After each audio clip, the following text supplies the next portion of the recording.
Welcome to the Rare Book and Manuscript Library. I'm Adam Dosky, one of the curators here, and today it's my pleasure to introduce our speaker, Rex Parker.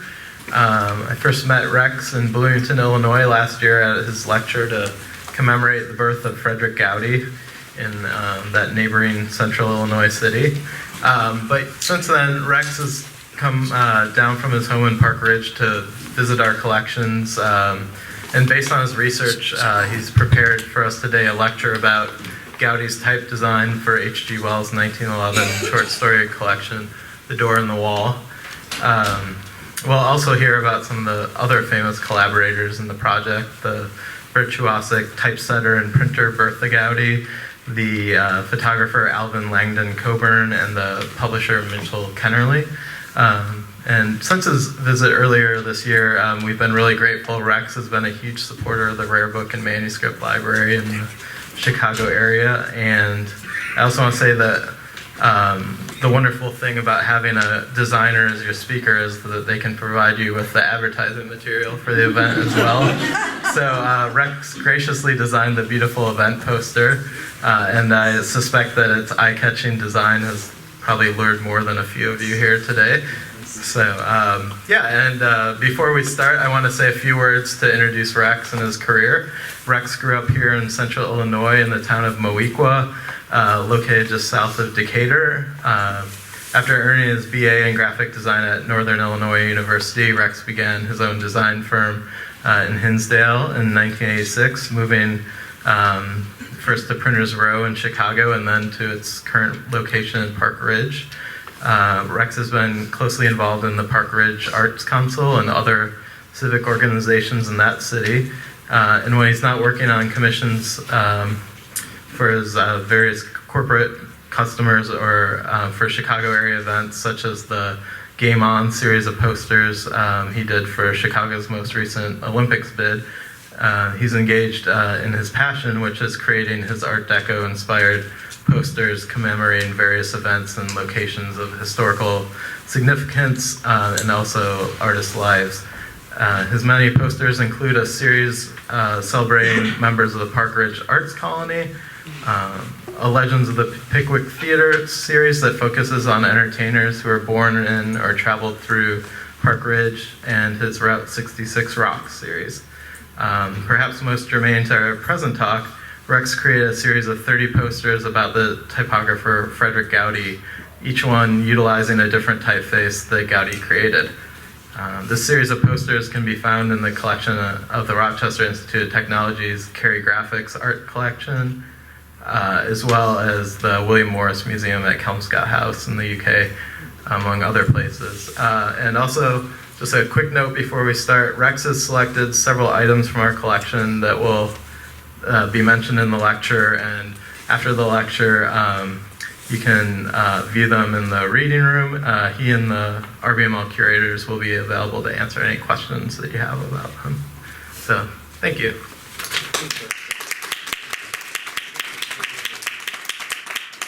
Good afternoon. My name is Rex Parker, and welcome to the Rare Book and Manuscript Library at the University of Illinois. The Door in the Wall is just a masterpiece. It has edgy writing. I'm sorry. You can adjust that, too. Okay, I'm a little taller, sorry.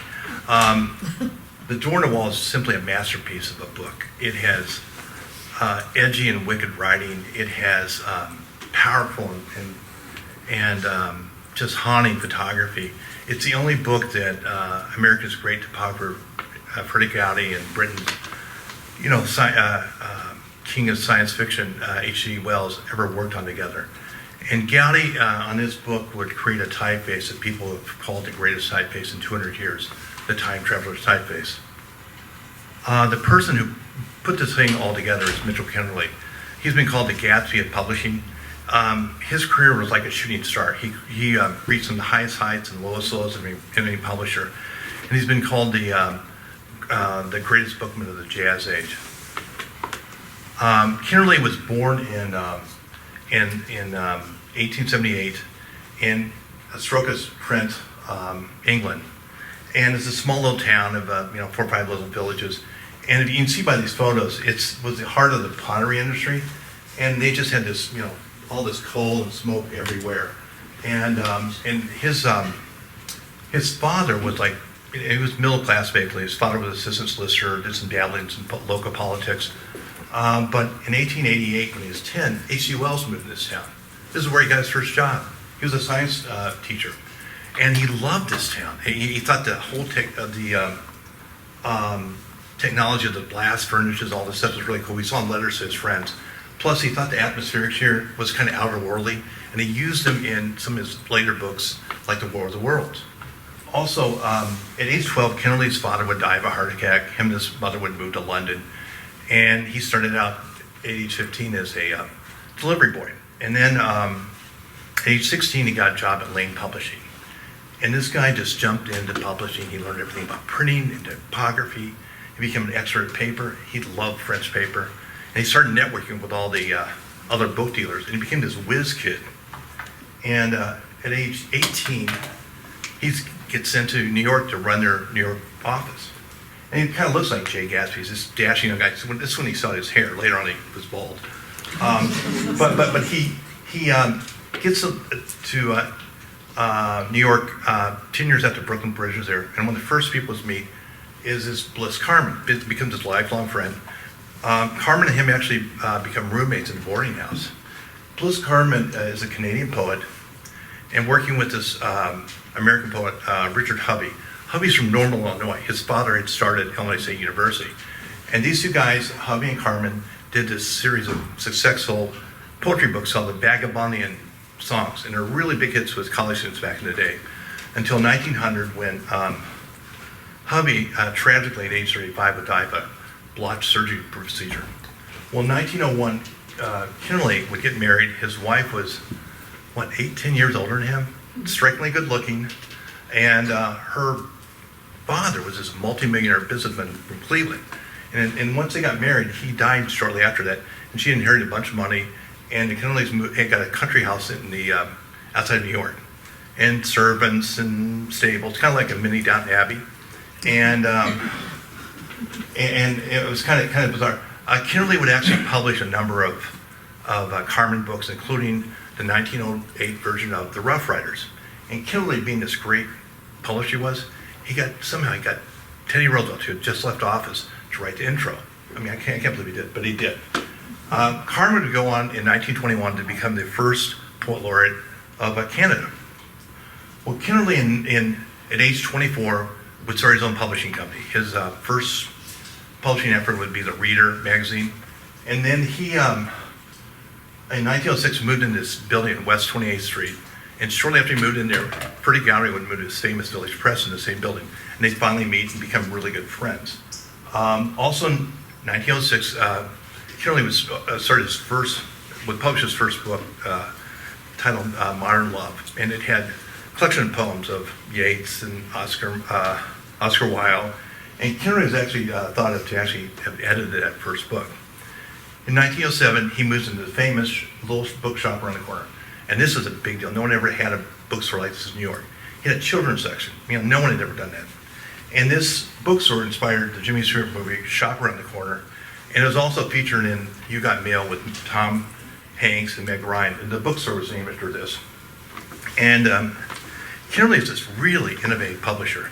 If you ever look at a book and you see the page where it has the author in it, and then below it there's all the books they've done, Kinley, he thought, what a great idea. If you like this book, maybe buy the other ones. I mean, this is, he always claimed, to doing this. The other thing is, he started his Forum literary magazine in 1910. And he did it to get more sales for his bookstore and also to recruit new writers. And the people on the, that contributed to this magazine, amazing. Robert Frost, John Reed, Yeats, Ezra Pound, D.H. Lawrence, and went on and on and on. I mean, just amazing. And by 1911, when they're starting work on The Door in the Wall, Kinley, at age 33, had already done published 130 books.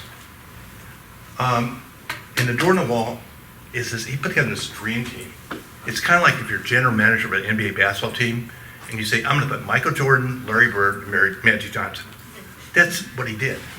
You have the most amazing science fiction writer of all time. America's greatest typographer, and the best topographer and the best photographer on the planet. This is his team. And not only has he got this great creative team, they're collaborating. It's never been done before. They're sending letters to each other, layouts. It's just a breakthrough. And the team is just amazing. H.G. Wells is a time traveler novelist. He's the father of science fiction. He did The Time Machine, The Invisible Man. He's just an amazing author. H.G. Wells was born in 1866. Wells and Goudy are with basically a year of each other in age. Wells was born in London. His father was I don't know if you know this, his father was a cricket player by trade. That's how he made his money. And at age 8, Wells would break his leg. It was like one of the big moments. He spent months and months in bed, and his father brings library books, and that's kind of how he developed his rich love of books and wanted to be a writer. Shortly after he recovered from that, his father would get injured, and the family hit some really tough financial times. His mother, who was a housekeeper, went back to work at the state, kind of like, again, Downton Abbey, and she had to live there. So the parents didn't see each other much, and even with her salary, they're in tough financial state. So Wells worked for a short time as in a drapery company. It was in the basement, dank, dark. He had to live there. He was working 13, 14, 15 hours a day. It was kind of a sweatshop. He hated it. But he used that experience later on in some books. And he would go from there, and he worked as assistant to a chemist for a while, and that didn't go too well. And he finally kind of lucked into a scholarship. And he also got some little pittance for food, but he always had to start. And this is a picture of him in college, and he looked like a skinny kid. But and the college is now called the Royal College of South Kensington. But at college, he started helped start the college magazine. And when he was in his first teaching position, he submitted an article, and it appeared in a number of their publications. And it became the outline for his first novel, The Time Machine. Well, back in London, and a young, inspiring writer, he would go to the Cow Scout House. These are free lectures at William Morris's home, and they were usually held on Sunday night.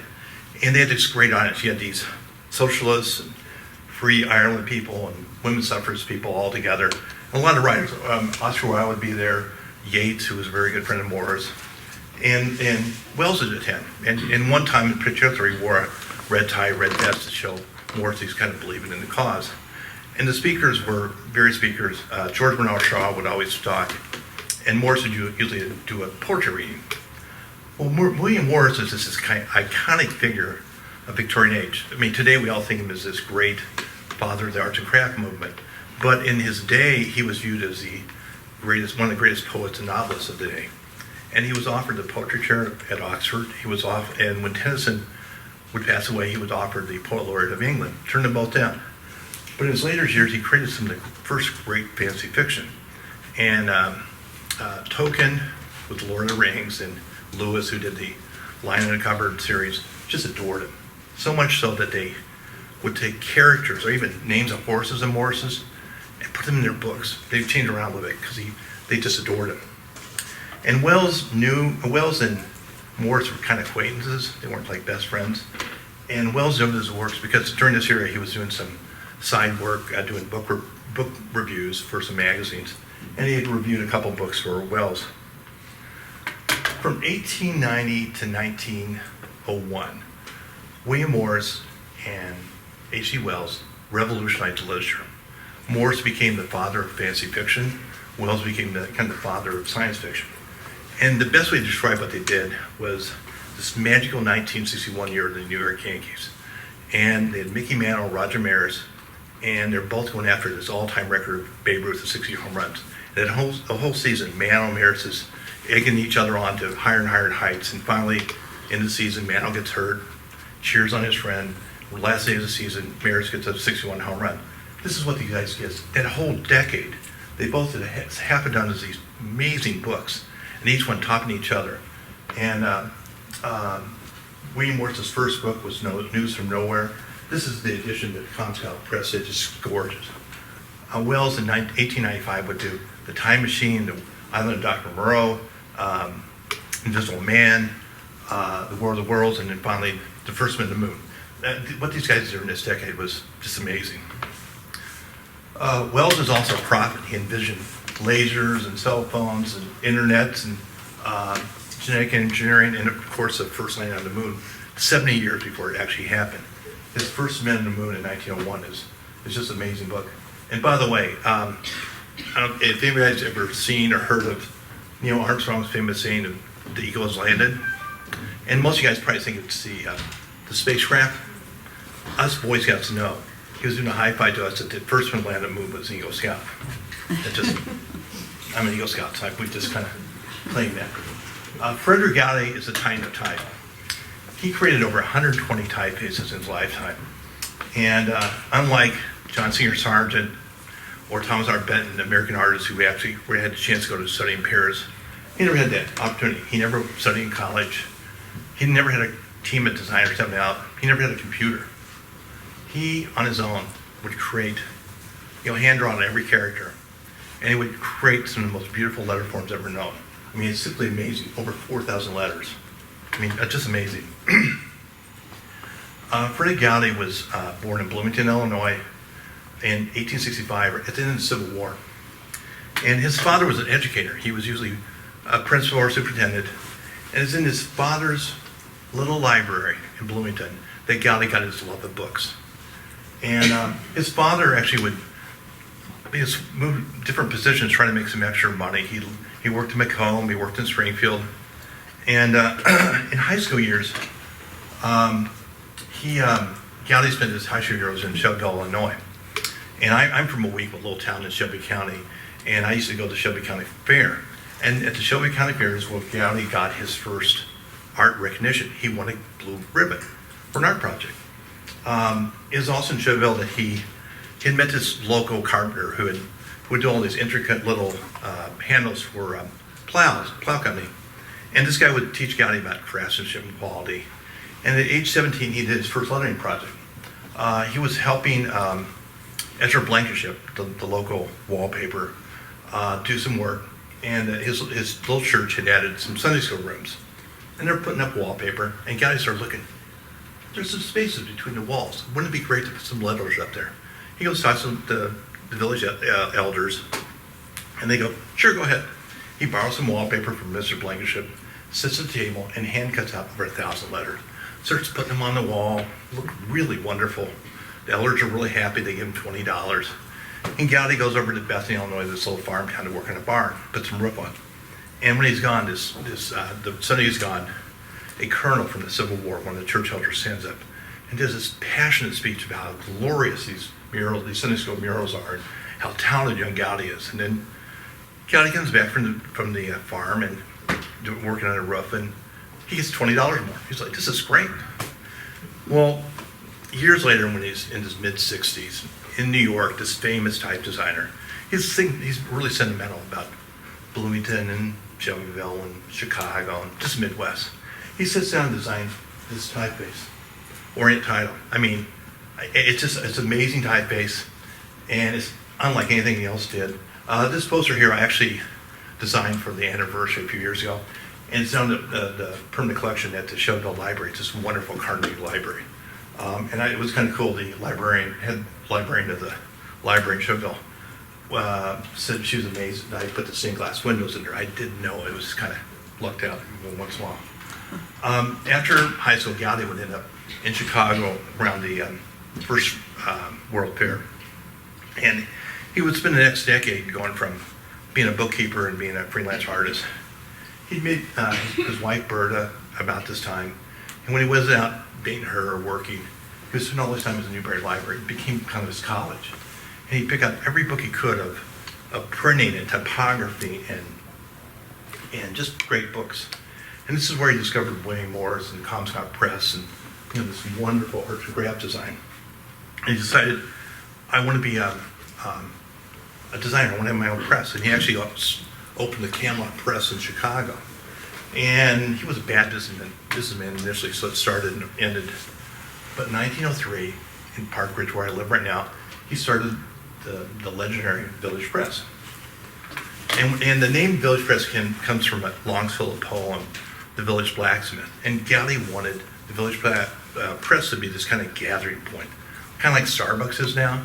And in Park Ridge it was. Kids, neighbors, and friends would come over and see him print. And then when he started printing press, he needed some type. And Goudy had done a type design and for a clothier, and it just never got completed. And he used this type, got the metal type cast. Back then it was letterpress, so you had to cast metal type. And he called it Village. And it was one of the first truly American typefaces ever. Had a lot of grit to it. And basically had things were set up in Park Ridges. And it's basically Fred and Bertha. They were the one basically running. His wife Bertha, she's an amazing printer. The printing press is in the barn, and then every night they lugged the letterpress type into the house, and Bertha would do all the page composition. And you do it one letter at a time.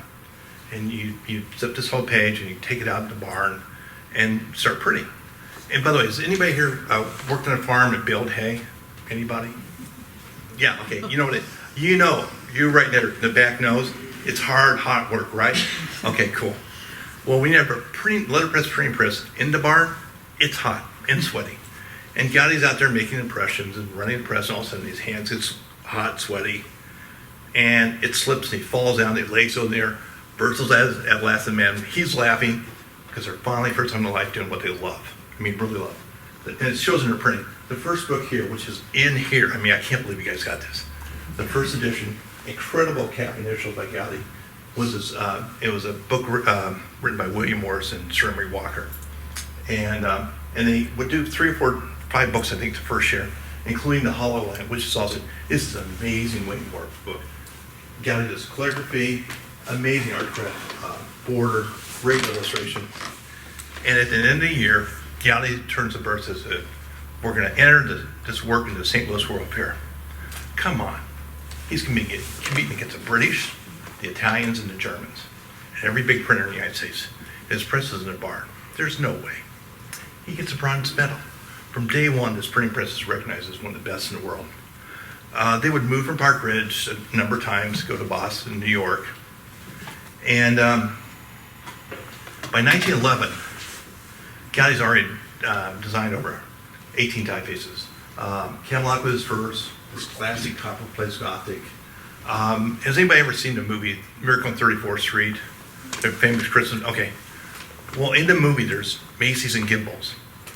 Goudy designed the first 5 typefacer Gimbals in New York. They used it for over a decade. He also did work for Pabst Brewing Company and, of course, Village. But none of these typefaces were ever a hit. He was kind of like, am I really that good? Am I not? He's 46 at this time. He's kind of midlife crisis. But that was going to change. Well, the photographer for this book is Coburn. George Bernard Shaw called him the greatest photographer on the planet. He was right. Coburn was a child prodigy. His father had died at age 7. Age 8, he had a camera and a dominator monitor. His mother reminds me a lot of FDR's mother, just always in his hair. But by age 17, he's doing one-man shows in London, New York. I mean, just simply amazing. And he said in one of his letters that he was a young photographer and he was always going between New York and London. He's in London hitting all the magazines up, editors to try to get a commission. He must have been 20 years old or something, 18, 19, 20 years old. And he says finally one editor gave him a job because he just bugged him so much. And he got a job. And the job was to go out and photograph all these great writers in London. And he met Henry James, who's an American, by the way. I don't know if you knew that or not. And James and Coburn clicked. And by the way, this is a portrait he did of Henry James. And this shot, St. Paul on the River, was one of the shots he did for Henry James' book. And Henry James introduced him to everybody, including George Bernard Shaw. And Coburn became one of these unique photographers. He could do portraits, landscapes, but he's also doing a lot of books. No one else was doing it as a photographer. He did almost 36 books. And he was also really tight with Albert Stieglitz. And he was kind of like the young kid. He was, at age 23, he got featured in Camera Works, Stieglitz's magazine. Youngest guy ever. This is actually a volume in 1908. I just love the shot of the spider webs of these tall ships and shadows. He always had this really kind of, ghostly kind of fog in his shots. Well, 1910, Coburn did this wonderful book of collection of photographs of New York. I mean, just wonderful, these lamps and construction and Flatiron Building. I mean, it's this incredible book. And H.G. Wells did the foreword. By this time, Wells and Coburn are pretty good friends. And Coburn is so excited about Wells doing this for him. He got a whole collection of these photographs from New York, and also the door in the wall were done, door in the wall. And he sent them all to Wells in London for his house as a gift. And Wells put them up on the wall. And in 1958, I think, one of Wells's sons came to U of I and dropped off some materials for the collection, wonderful collection you guys have here, and including these photographs from Coburn. And then they went into storage or whatever. And about 15 years ago, there was a curator and English professor looking for a Coburn shot of Mark Twain. By the way, his Mark Twain shot is awesome. They find these great shots. I can't believe they're hidden away here. And they had this wonderful show about it, what, 15 years ago, 10 years ago? It's probably more like 20. Okay, I'm sorry, but it was a great show. I mean, and they did this, this whole thing about, the friendship between Wells and whatever. The Door in the Wall is just a special book. It's a limited edition book. They only printed 600. 500 sold in New York, 100 in London. And it's big. It's like 11 by 15. It's a big book. Well, it all started because of George Bernard Shaw. Everything starts with George Bernard Shaw. I don't know why. Shaw totally thought, Coburn's just awesome. Actually, Coburn got Shaw when he was a younger Shaw to do this one pose, and basically the pose of the thinker. You've seen that, Verdun, and he got him to do it in the nude. It was very tasteful. I can't believe he did it, but it was just this really great shot, and everybody loved it. And so Shaw basically contacts Coburn and says, "We're going to go out and see H.G. Wells. You're going to meet him. You're going to do some work with him." And H.G. Wells, by this time, had a house in Sandgate near Kent, near the ocean. And it had been designed by this great architect called Bosey. And Bosey had this senior thing on residential houses. He put a heart on every door. This is his thing. H.G. Wells was not going to have a heart. There's no way he's going to have a heart on his door. And he's going round and round with the architect. And finally they said, "Well, what about a spade? Like 8 spades." "Okay, fine." He puts a spade there, and the house is named Spade House. And during the Edwardian age, it's the mecca of writers. Shaw would go down there, and Henry James, and Yeats, and a bunch of others. This weekend is only Coburn, Shaw, and Wells. And they go down there, and they're walking along the beach. Coburn is like this 23-year-old skinny kid. He's from Boston. And he's walking down the beach with guys twice his age, and they're the greatest playwright and writer of the age. He is so nervous, he's not saying a word. They go back into Wells's home, and he serves him tea. And Coburn's going like this. He spills teas on the lap, just all over. He has to go in the bedroom and get some trousers on from H.G. Wells. Coburn comes out, and Wells starts laughing his head off. And that breaks the ice, and they become friends and all this stuff. And after that, Coburn says, "Hey, we need to work on a book together." And they start brainstorming, and Wells goes, "Well, I got a bunch of these short stories." And Coburn goes, "Great, I could do an image for each story. Wouldn't this be great?" And they're going back and forth. They actually start working on this book. And Coburn spends about 2 years going all over the place. For the Door in the Wall shot, he spent miles and months looking for the right door. And Coburn's like going between New York and Chicago all the time. He was in New York, and Coburn and Kennerly, the publisher, are about the same age. And he runs into Kennerly and says, "Hey, I'm working on this book for H.G. Wells. Want to publish it?" "Sure, let's do it." So this is kind of how this whole book started. The skinny kid. H.G. Wells, let's face it, he's a great novelist. The Time Machine, The Invisible Man, they're just great classic novels. But his short stories are so good. He is so good. And he had 8 stories in this book, and they go from 1894, one of his first stories, to 1911, and it's 17 years. And they're powerful and tight, edgy, and they're so wicked. He makes plot twists so quick, you can't believe it. He's just awesome in this book. Well, the Door in the Wall story was written in 1911. And People have called it his best short story. There's some people that called it his best story ever, period. It's that good. It's also has been said in some reviews, his last science fiction story. Because after this, he did a lot of utopian, more political work. Not that they weren't great. And it's only about 1,503 words. And when I read it's one of those, you just can't forget the story. It's remarkable. And I read it, and I went back and reread it. And at night I couldn't go to bed. It's like one of these things that gets in your head. You give me, it's that good. And when you combine and the relationship between Coburn's shots and Wells's writing are just this marriage made in heaven. I mean, Coburn does this incredible shot here. And then the copy is like the door in the wall was a real door leading through a real wall of immortal realities. It's just amazing. And then one of the longer stories in the book is The Country of the Lion. And Wells basically takes the old saying of in the country of the lion, one man is king, and kind of twists it around. And there's this mountain climber, he finds this little hidden village, and they've been cut off by an earthquake. And they had a disease, and over a generation, everybody's blind. And this mountain climber thinks he's going to be totally in charge. And the twist with Wells is that person ends up being viewed as kind of handicapped or kind of, something's wrong with him because, why does this person need sight? And he falls in love with this girl, and the elder's like, okay, you can marry him, but you need to, get rid of your sight. We don't want her marrying some disabled guy. And then it's like, what's he going to do? Okay, this is written in 1904. Okay, most writers would be like, this is a great story, isn't this great? Well, in 1934, 38, he does a second version of the story, a second version. And it's more twisted than this one. It's amazing.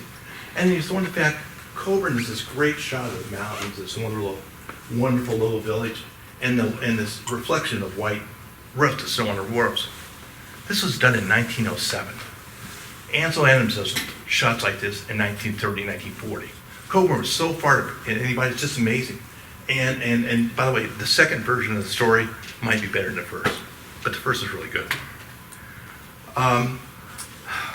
This is the twisted story of the whole book.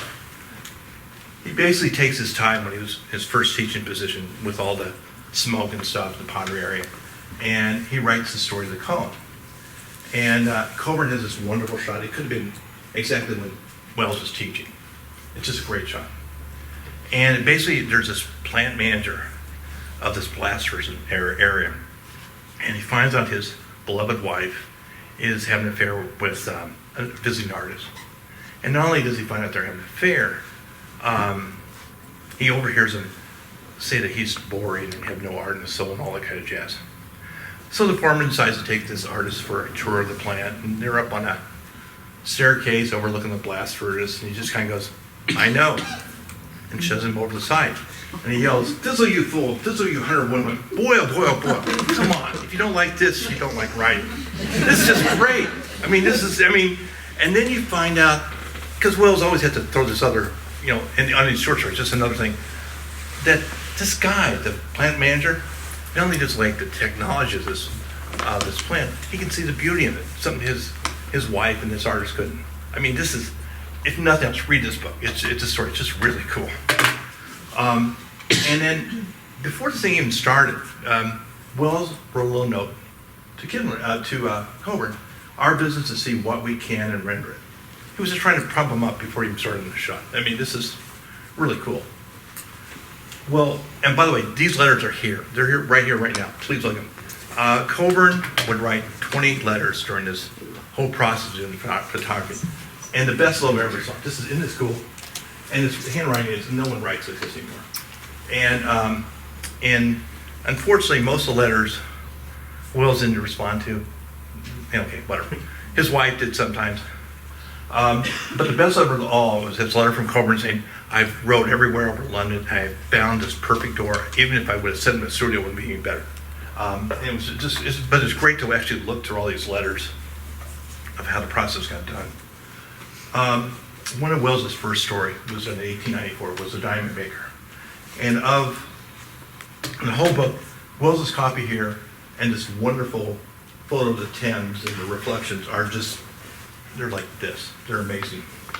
And basically, it's a story of a scientist who decided he's going to create the first artificial diamond, but knowing if he did, it'd be worthless. So he doesn't tell anybody. And he puts all his money in it for 15 years. He doesn't eat, he doesn't get clothes, he's basically a beggar. And by this time, he's along the Thames, and he's got these $1 million worth of diamonds. He's reaching out, and we want this $1 million, give me 100 pounds so I can go get some food, maybe a bath or something. And no one would buy him because he thinks he's better as a con man. And so it's just Wells' way of kind of poking the stick into the classes of England. But these photos and stuff are just amazing. Coburn always tried to get a mood in his photographs. And this might have been the best. The star is this kind of end of the world story where a star is coming to the Earth, and it's coming so slowly no one really knows it until mankind is basically destroyed. And Coburn does this wonderful dark sails with a reflection. It's just wonderful. This is not a star, but it's the moon, but it's really great. And Wells' little trick at the end is the only person that sees this coming is a Martian astronomer. And they're amazed, like, how could the star go by Earth and not damage anybody, not knowing that all of mankind is basically destroyed? Well, at the end of all the photography and writing was all done, Kennerly had decided Frederic Goudy to design the book. And Kennerly's whole idea was, this is his chance to get Goudy into big-time book design. And he comes in and here's these great articles and stories from H.G. Wells. Here's these wonderful images from Coburn. And Coburn actually did some little layouts to show which photo goes with which, so they're really communicating. And Goudy starts the whole book, and he goes, I'm going to use Caslon. This is, it's like, when in doubt, use Caslon. Everybody's the famous saying back then. And Caslon is typeface by this William Caslon in 1722. He's a British type designer. And before him, all the British type was coming from the Dutch. And this is just a classic type. And Goudy sits over here and he specs the type, and he's going to send it over to the printer and give some layouts. In the layouts, he writes 1912. This is a 1911 book. He's behind schedule because he kind of procrastinated. And like a lot of the designers do, you're working on other projects, kind of procrastinate. So he's in his back of his mind going, I can talk to Kennerly, let me, get the extra few months or something. And this book, he decides he's not going to do arts and craft look. And I don't know if it's the great photographs from Coburn, these wonderful stories from H.G. Wells, but he's going to showcase photography, just do great copy. And he had this really specific look. He wanted the copy to be really tight. And by the way, this is not Goudy. This is Munzer. They look the same. I don't know why. But you would assume that Goudy would be printing his own job. He has a printing press. Why doesn't he print it? Well, in 1908, the Village Press was in the Parker Building. No relation to me. And it had a fire, and all his printing equipment got destroyed. Not only did all his printing equipment got destroyed, he had just finished his first printing job for Kennerly. It was this set of poems for this author named Young. And he had got 2 bound copies that sent to Library of Commerce for copywriting. And then he had a set of sheets that he sent to John Lane, the old Lane Publishing where Kennerly used to work with. They were going to sell some of the books in London. And to a hotel just for him to look at. And when Kennerly found out that everything got burned down, everything was gone, he rushes to the hotel. Lane had left already, and he gets all the sheets, and he gets it bound. It's the only copy he ever got of this book. And it's on the permanent collection of the Ambassador. Well, anyway, when Goudy had got some new equipment by 1911, but nothing big enough to do a book this size. So they decided to send it to Norman Munzer printing in Baltimore. And Munzer would become the first printer ever to win the gold medal for American Institute of Graphic Arts. I mean, he's a great printer. So not only got these great writers, he had one of the best printers in the world. And Goudy sends this, spec stuff over. He gets this wonderful sheet back from Munzer, and he starts looking at it. And the Caslon is just kind of way too spacey. It's not the look he's looking for. And Goudy gets a hold of Kennerly, and he goes to meet him in the office. And Kennerly is the first, only, and probably last publisher any artist could go to and have the conversation Goudy had. Because Kennerly knew type. He knew everything about printing. And Goudy comes in and tells him, this is what I want. This is what I'm looking for. Caslin isn't doing it. And Kinley goes, sounds like a good idea. You're right, this isn't making it. What can we do? What typeface should we use? And Goudy just says, I have to design a typeface. And Kinley goes, okay. Really? He said, okay, no other publisher in the world would ever say this. Because he knew how good a type designer Goudy was. And he knew type. So, but back then, letterpress, when you do a type, you have to create this middle type. There's some cost. So they go around, they figure out in their budget how to fit it in. And Goudy, goes out the door and starts walking down New York Street. He starts skipping. I can guarantee you, he's skipping all the way down. He's in so much. He's the happiest he's ever been. He's in a big time book with a big time author, and he gets to do a typeface his own. He's been waiting for this his whole life. Since his first day in Bloomington, he's been waiting for this. And he goes back to his house, his office, and Kinley had given him this fellow's type, and it was a collection of type, mostly Dutch types, from Bishop John Field of Oxford. And this guy's not only a bishop, but he was kind of his typophile. He kind of collected types. And he got the Oxford Press in 1693 to print this up. And Kinley gave this to Goudy a couple years ago, earlier, as a gift. And Goudy started getting this book, started looking at it. And as a designer, you kind of look at different things to get juices going. And he went a whole different way, but he got things going. And what happens next is like if you're in the Olympics and you decide to do the decathlon, instead of 2 days, you do it in one. And when you're done with the last of the 10 events, the mile, you go to the starting line and run the marathon. This is what he does. This is like no one does what he just does. I mean, there are designers who have designed 1, 2, maybe 3 typefaces. They're known as legendary type designers. It takes months, years to design a typeface.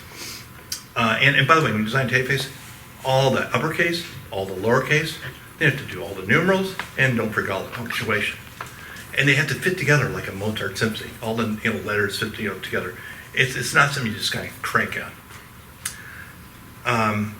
Goudy sits down and designs a new typeface in 1 week. 1 week. But here's the kicker. In the middle of the week, I know he can turn to Bertha and says, hey, I need to do an accent, something for this book. I really do. And Bertha says, yeah, do another face. Yeah, I guarantee that's what she do. Just do it. She always backed him up. And Fred and Bertha had been to Rome recently, and they had been around some old ruins. And Goudy took some parchment, some clear paper, put it on a column, and he's doing a rubbing. And he remembered that rubbing, kind of looked at it, and used some inspiration and developed this other typeface called Forum Title. So he designs 2 typefaces in 1 week. No one does it. No one in the world can do this. He does this. By this time, he is so behind on this project. It's unbelievable. It's happened to me before. And what happens? You call your vendors and say, please, get me back on schedule. And during the letterpress era, you have to go over and have the typecast. And Goudy had his go-to guy, Robert Wimking. He was in Chicago. He had cast his first type of Village. Every time Goudy had a typeface that he had control of, he went here. This guy is a master craftsman. And he would type, and you would have to do the matrix, these wooden matrices, and then cast a type. And I'll guarantee you, somewhere in some archive, somewhere, he made some Library of Congress, who knows, there's a letter with all these drawings that Goudy sent to Whipkin. Please, I'm so behind, with exclamation point, gets this done. And in less than 30 days, he does master matrix, cast type, got him in a train, back to Bertha. I mean, it's just amazing. And by this time, Goudy's on schedule. Bertha Goudy is this rock. She is just a presence. She knows how things should be done. She'll tell you. Bruce Rogers, one of the best book designers ever, called her the fastest composer and the best. This is how good she is. When Thornton Wilder was doing his second novel, he had another person design his book, not Fred Goudy. But that guy contacted her to the composition of the book. And that book was The Bridge of San Lorraine. It would be a bestseller. It won Thornton Wilder's first Pulitzer, and has been from the first edition on the best 100 books of all time since then. And a lot of it goes to Bertha. Well, in The Door on the Wall, she is almost flawless. except for page 150, line 7, the word beautiful. That is missing. That's it. Other than that, everything, and it's 168 pages. She's that good. Well, when Goudy starts to design this book, and this is the slipcase and the cover, Goudy, this is all hand calligraphy. Hand calligraphy, gold foil embossed on a plum stock. And he uses that and takes it to a black on a label for the slipcase. And then inside, this is a title page. He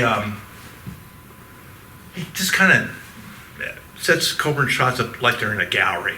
He just sets them up with almost them. And then on the side, this is a title page. These first 5 lines are all hand calligraphy.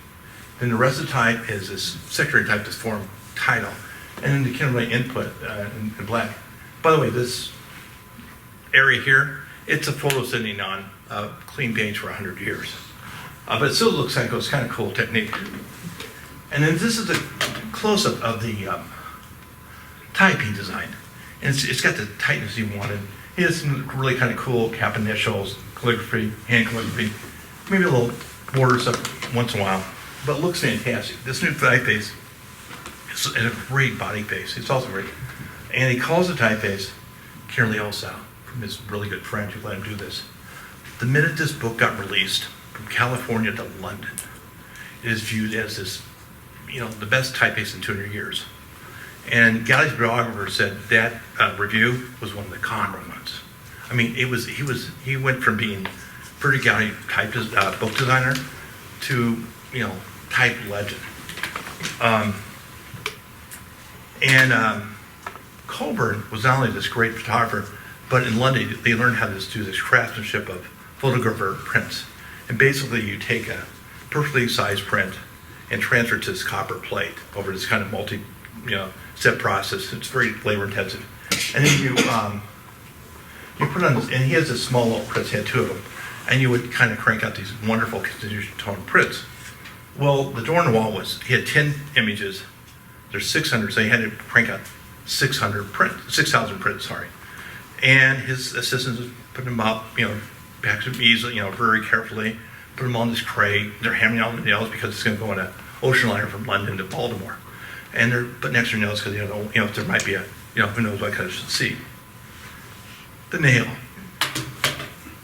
The package, the crate gets delivered in Baltimore. And one of the nails went through some of the images and destroyed them. And what happened after that is basically there's 300 issues with the full, complete Coburn photograph prints.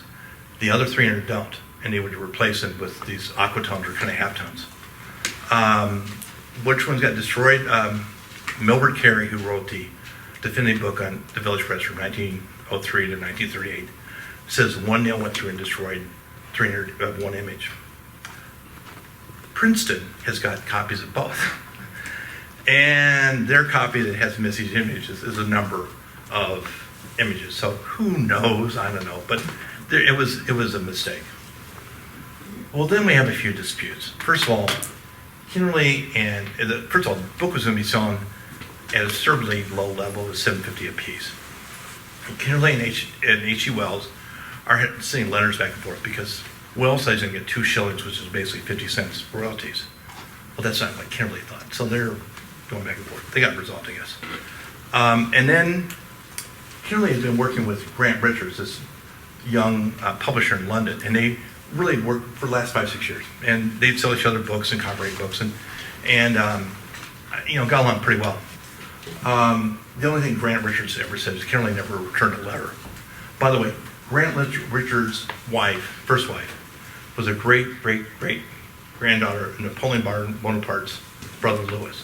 I thought it was kind of funny. Anyway, and the other thing was kind of going on during this time, and first of all, there's a cost here. The nail, the extra cost of bindery and aquatone printing and 2 typefaces, and Kimberly's playing hardball with Grant over, and he actually was kind of a jerk. He didn't release the final books for London for a number of years, unfortunately. But the other thing going on, Kimberly was having some health issues. He always was fighting depression. And he was, no matter if he's had $1 million or 2 cents, he's always pushing an envelope. It was just part of his DNA. And he's getting a case of nerves. So a couple times during the production of The Door on the Wall, he would go to the Olympian Health Center. Well, this guy right here, William Madood, ran this.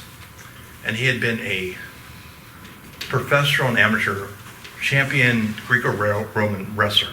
He was also was a former police chief and the first chairman of the New York Athletic Association and the trainer of boxers. And he had trained a very out of shape John Sullivan into to get in shape for this iconic 75-round fight. Sullivan won, and so he became this legendary trainer, and he opened this health institute, and all the rich and famous people in New York would go there. Teddy Roosevelt sent his cabinet members there and Secretary of State, and Kennedy went there. And when he was there, because of this stupid wrestler, Grant Richards sent him a note and said, "Hey, you want to do this new book by James Joyce, The Doubler?" And he missed this classic book because, I guess, whatever, I'm sorry, it was annoying. But besides the debates, the photography by Coburn has been called some of the most gorgeous ever grades of book. And it was, it's just, the collection is just amazing. Kinley, these are just some of the reviews. The best site that Kazan, Original Face, American Lassie. It was just off the chart. I mean, at age 46, he had a hit. And what was amazing, he started out doing Kazan, and when his typeface got released, the venerable Kazan Type Foundry of London contacted him and ended up buying 8 faces from Goudy, including Kinnerly. H.G. Wells, okay, it's some tips with Kinnerly about the royalties, but this book was one of the best ones he ever produced for him. He loved it. He loved the paper, the photography, everything about it. And it's actually, I found out, it's here. His copy's right here. I can't believe it. It's a little beat up, but but the writing in this book is just amazing on H.G. Wells. And as far as I'm concerned, from 1900 to 1930, the two really masterpieces of short stories are The Door on the Wall by H.G. Wells and F. Session shows the Tales of the Jazz Age. The Tales of the Jazz Age has the Benjamin Button short story that Fitzgerald did that's just been made into a Oscar-winning movie. The Door on the Wall was made in a movie in 1956. Unfortunately, and actually it was really good, but 1956 was the height of the paranoia of the film industry toward TV. And they were doing a lot of these gimmicky photography stuff. And The Door on the Wall, they did this weird, the photography goes in, it goes out, it's unwatchable. It's really unwatchable.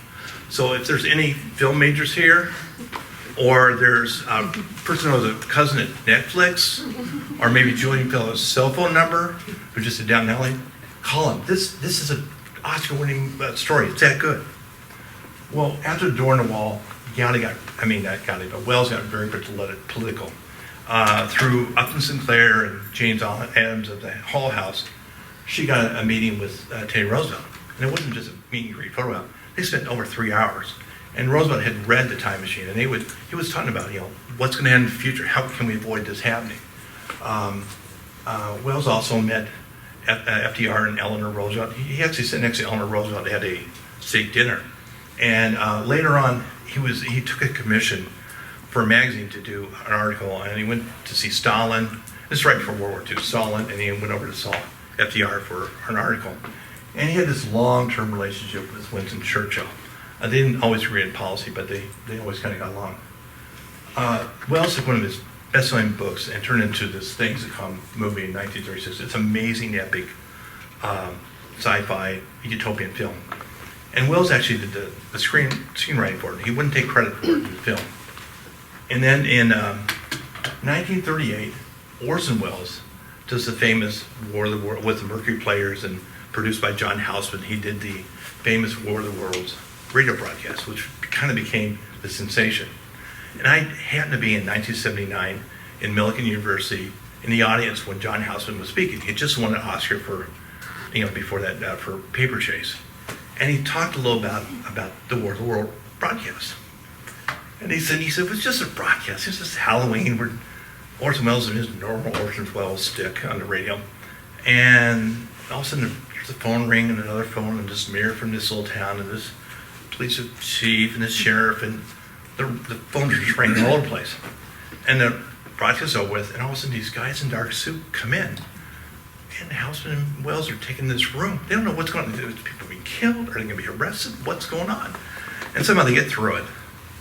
And in 1940, and who knows why, but H.G. Wells and H.G. Wells and Orson Welles are in San Antonio, Texas. Why? I guess Wells is there for, H.G. Wells is there for speaking at a brewery convention, and Orson Welles, I guess he was speaking to someone else. And this guy called Shaw, who runs a radio station, gets him on the radio. Who wouldn't? And by this time, kind of role reversals. H.G. Wells is now 74. He's like the old lion. Orson Welles is 25-year-old punk. Not punk, but young guy. And they both got these huge personalities. And the first shot in the radio broadcast is from H.G. Wells to his little American who should leave his, get rid of his E. And they kind of go back and forth bantering. I would have loved to have been there when they turned the mic off and just hear what they say, without the on air. But finally, at the end of the show, H.G. Wells and Orson Welles are total pros. And H.G. Wells goes, "Hey, what about this movie?" And Orson Welles goes, "Thank goodness I had plugged this film. I wanted to do this." And the film was Citizen Kane. And it just happened in my hometown of Park Ridge in 2002. They had a Orson Welles Film Festival. And they got it at New York. And we have this great Art Deco theater called the Pickwick. And one of the New York film critics came in and knew Wells. And Beatrice Wells, Orson Welles' youngest daughter, was there to accept the award. And of course, they screened Citizen Kane. And when it was over, I happened to speak to Beatrice Wells for a few minutes. And she was almost emotional. She had never seen her father's Citizen Kane on a big screen. And I was just blown away. She's over, like 45 years old. And I can't believe it. Park Ridge, Illinois, you're going to see this great film. Anyway, in January, here at this rare book department, I was here with Adam, and he's showing me a bunch of Goudy stuff. And he says, "Hey, you want to see the H.G. Wells radio broadcast script?" I go, "Yeah, I want to see it." And he brings out the script, and I guess it's sort of one of 8 or 11 or something like that. And it was a technician. He said, "I'm sorry, it had some coffee stains on it." I had radio majors and roommates in college. If it didn't have coffee stains, it's not real. But to actually hold that script, it's like, it's so cool. I'm sorry, these guys are all wonderful here. Coburn would go on to do, Kinley would publish The Men of Marx, this book of portraits that Coburn did. And Coburn did Rodin and Matisse. He did this wonderful shot of Mark Twain and a bunch of other writers like H.G. Wells and Shaw and Henry James and a lot of politicians, including Theodore Roosevelt at the White House. Kinley actually would do an interview with a magazine and says, "I'm kind of concerned about Coburn. He's doing so many jobs, he's kind of burned himself out." Coburn would, in 1917, do this, 1917 for 1917, this set of, being influenced by Cubism and some poems by Ezra Pound, he did this first abstract photography. And he used this kind of prism and mirrors to kind of get these images. He has this wonderful portrait, this bike spokes. And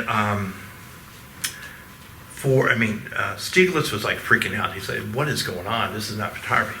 And for about 6 months, Coburn is the most avant-garde artist on the planet. He has people lined up to go get portraits from him. He's got books lined up for commissions. And then he disappears.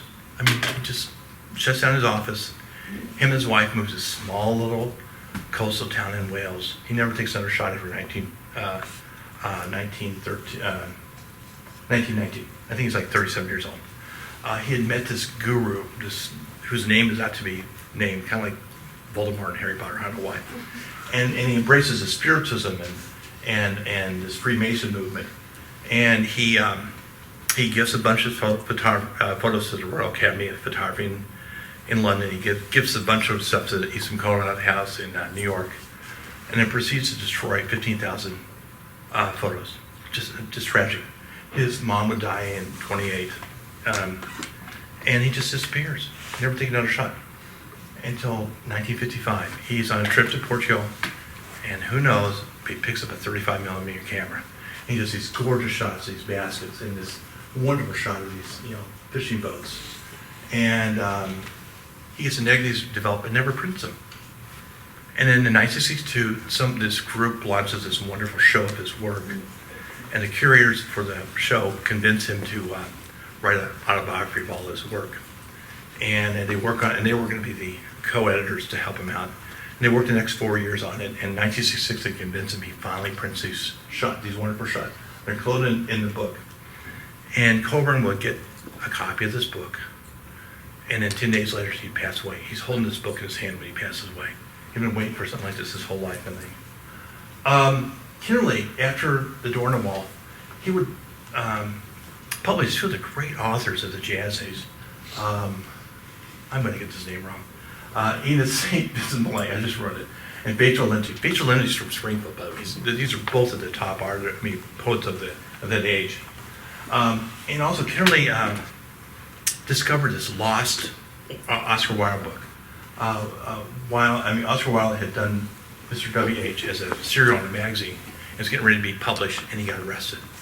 And it got lost, and somehow the manuscript in Kinnerly's hands, and he somehow finagled the U.S. rights to publish it. And 26 years after it was written, he published this great book. In 1915 and 1929, Kinnerly took over being the president of Anderson Galleries. It was not so much a gallery as more of an auction house, kind of like Christie's. And the reason he got the job is that Bella Green, the legendary curator and librarian at the J.P. Morgan Library, recommended him. And he would do something, and this was the golden age of book sales. Just these huge sales. And he was the top guy during this era. And he would sell millions and millions of books. But it's also a gallery. And he actually found office space for Stieglitz, and would show Stieglitz's work, and Paul Strand, and Thomas Hart Benton. Thomas Hart Benton's work was abstract at the time. It's amazing. Man Ray, and George O'Keeffe. And he would sell the first big commission of George O'Keeffe for over $40,000. Goudy, in 1924, found out that one of the original Comstock Press was for sale, and he decided to buy it. And it wasn't just any of the press. William Morris had 3 presses, and it was the press he did to Comstock. Chaucer, it's on display here today, that book. It's one of the most amazing books. And it's the biggest, and he would buy this, ship it from London, and it was put on display in the Anderson Gallery. And Fred and Bertha would go and do an exhibit printing of it. And then Goudy would put him back to the studio in Hudson River Valley. And later on, he would sell it because it just took too much to keep in repair. And about 5 years ago, it was put up on auction. It was now called the Comstock Goudy Press for William Morris and Frederic Goudy. And it was sold for it was originally sold to Morris for $80, and it was sold for over $230,000. Now it's in the permanent collection at Rochester Institute of Technology, the Carey collection there. Goudy would do Goudy also has one of the greatest typefaces ever done. It's one of the top 5, and you can see it's one of these few faces that's not only elegant, but it's also very casual. They kind of brought this Central Illinois. You can see him draw this into the book typeface. But Goudy also would do Saks Avenue's first typeface. And Mr. Gimbel was wanting to have the greatest new department store, Saks Avenue, with the greatest new typeface by the world's greatest designer. And when they did this typeface, Gimbel sent his marketing manager out to Goudy's studio. And she happened to see him casting some, type and brass. Tells Mr. Gimbel, and Gimbel sends out this bar of gold. Can you make me a golden G? And the temperature for doing gold's a little bit different than brass, and Goudy burned a couple of things, but he cast this G, and then all the lectures, Gimbel would say this G is for Gimbel's. Well, Goudy would always say it's for Goudy. Well, it's now in that permanent collection of Bastrop. In 1944, by this time, Goudy's wonderful wife, Bertha, had passed away. They had a second fire at the Village Press. And he's just basically doing type design at this point. And he'd done a lot of work in California. He's out meeting a friend at Scripps College for dinner. And the guy who was going to meet Goudy couldn't make his conflict. So he asked a young librarian, Dorothy Drake, to go and fill in for him. And she had this wonderful meal with Goudy talking about type and books and stuff. And she'd come back to her class the next day and she says, how wonderful it was meeting this wonderful type designer. And she says, wouldn't it be great if our school had a type design from Goudy? But it's $15,000 and who has a budget? And one of the students goes, Miss Drake. And she, okay, what do you want? And he says, my grandma's rich. She'll pay for it. And so between the vision of this librarian and the grandma and some other fundraising, Frederic Goudy designed one of his last typefaces. It's just a great story. The people that made the door on the wall never tweeted, they never did texts. They're kind of the last of the great bookmen. And combined, they would produce over 1,000 books. One of the great things Goudy did, but Kennedy did in his life, was he was contacted by a bookseller in London. And the guy had bought a Gutenberg Bible from a monastery in Austria for 12,000 pounds. They couldn't sell it in London. And the Gutenberg Bible is like 4 times more rare than the first folio of Shakespeare. And there's only 40 of them around, 40, 46, and half of them are not complete. This is a complete, perfect, it was not vellum, but it's paper book.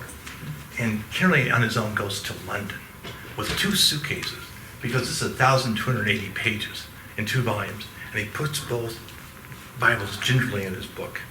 And he takes the ocean liner back, thinking, Titanic. So he puts them underneath his bed, ready at any moment to grab these and go to the lifeboat. Fortunately, he gets to New York, okay. And on February 15th, 1926, the Anderson Gallery puts this up on auction. It's the last sale of the night. He gives a 30-minute interview just to get the excitement going. All of a sudden, the curtains open. Spotlights hits this Bible. Full room, hush in the air. Up walks Bella Green, the wonderful, amazing curator, J.P. Morgan Library. She's not bidding this night because she's already owns 3 volumes of the Morgan. 3. That's how good she is. And she gives the honorary bid of $50,000. Well, the bidding goes, back and forth, 300,000, whatever. All of a sudden, pretty quickly, it comes down to 2 people. Gabriel Wells, this Hungarian who lives in London, and he's just major player in the rare book market in the era. And Dr. Rosenbach, he's this monster. He's like legendary known, just coming in, just dominating auction. They're going back and forth. They go past $70,000, the highest price for a book. They keep going to $83,000, and Wells drops out. And out of nowhere comes this Mr. Benjamin. His family's fairly wealthy. His father had given scholarship money for Helen Keller to go to college. Mr. Benjamin and his father, when Mark Twain had almost went bankrupt, jumped in to get his finances back in order. His wife, Mr. Benjamin's wife, had been a senatorial heiress, and she had just passed away, and he was going to secure this book in her name to his church. It was vicious. They're going back and forth. $106,000, the doctor gets a bid. He's not there bidding for himself. He's there as an agent for Miss Mary Harkness. She is also a senatorial heiress, and her mother-in-law just died. So she was getting the Bible to gift in her mother-in-law's name. Well, she had told the doctor, do not go past $75,000, period. Well, she saw the Bible and said, okay, fine, I'll pay the money and your commission. And she gives the Bible to Yale University. This is their Bible. This is how they got it. And that day, that really cold day in February 1926, that price of $106,000 was the highest price ever to be paid for a book. And it would be the record for the next 20 years, which would make Kennedy the greatest bookman of the age. Coburn in 1917 did those wonderful abstract images, and he was interviewed by a magazine, and he said if you can't use the most newest technology, something modern, you might as well just throw away your cameras, basically. And of all the images, this eagle is just one of my favorites. And in 1913, Christie's put this on for sale, and this one image would sell for over $330,000. And I think George Bernard Shaw was right. Coburn is the greatest photographer on the planet. H.G. Wells would spend some of his last years working with groups and and different people to develop a utopian Bill of Rights. And he actually in 1940 did The Rights of Man, or What Are We Fighting For? That outlined all his thoughts. And unfortunately, in 1946, he passed away without seeing this thing happen. And the day he died, Eleanor Roosevelt, who had this daily column, wrote a wonderful column about H.G. Wells, about how she met him at a state dinner, and they talked, and how she always follows his books. And at the end of World War II, when they started the United Nations, and when it first started, it was in Paris. They hadn't built the office building down in New York. President Truman would name Eleanor Roosevelt to the U.S. delegation, and they named her chairman of the group to develop the UN Declaration of Human Rights. And she knew this book, and she gave this book to all the members of the committee. And it became the blueprint for the content of this wonderful document. They kept going back and back and back and forth to this book, and like I said, it's a touchstone. And developing copy is one thing, but they have to get it passed. And Eleanor Roosevelt used every bit of her political skill, charm, and tenacity. And finally, on December 10th, 1948, at 3 o'clock in the morning, and I used to be an alderman in Park Ridge. I've done a 1 o'clock morning vote, but 3 o'clock in the morning is crazy. It passes with a unanimous vote. The next day, in the United Nations Assembly, for the first, only last time, Eleanor Roosevelt is asked to come up to the podium, and they give her standing ovation. It's the only time they've done it to an individual. And this document has been called the UN Declaration of Independence, has been called the International Magna Carta. And we have this wonderful document for all of us, mankind, because of the tenacity of Eleanor Roosevelt and the vision of H.G. Wells. It's just amazing what these guys did. And Frederic Goudy, a kid from Bloomington, who in his father's old library developed his lifelong love of books. In 1947, the Library of Congress did an exhibit. And he was on his, near the end, and he was able to attend this own exhibit. And by the way, your Library of Congress is one of the greatest libraries ever. And the star attraction of the show was the door in the wall he designed with H.G. Wells. And really old style, the time traveler typeface. And that's my talk. I want to thank all the wonderful people here at the Rare Book Department, the curators and staff here, our Indiana Jones rock stars. You guys are just awesome. What you do here is just amazing. I want to just thank my friend Mary Ryan for helping with the copy. I want to thank the H.G. Wells Society for helping promote this event in the Caxton Fund of Chicago with the Newberry Library too. Thank you guys for coming, and I'm sorry for talking so long, but it's just fun. These guys are awesome. And oh, by the way, if you want to know anything about me or the Goudy or Wells, you can look at my website at www.rexparkerdesign.com, or please, as my daughter, who is my Instagram says, follow me at rexparkerdesign.com and Instagram if you can. And otherwise, thanks for being here.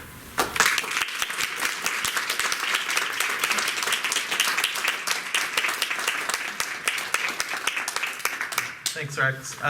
Since we're at about 4:30, if you have any questions, Rex and the curators will be in the reading room with the books. Please come by and have a look at them. All right. Thanks. Thanks again, Rex. Oh, it's okay. Yeah, no.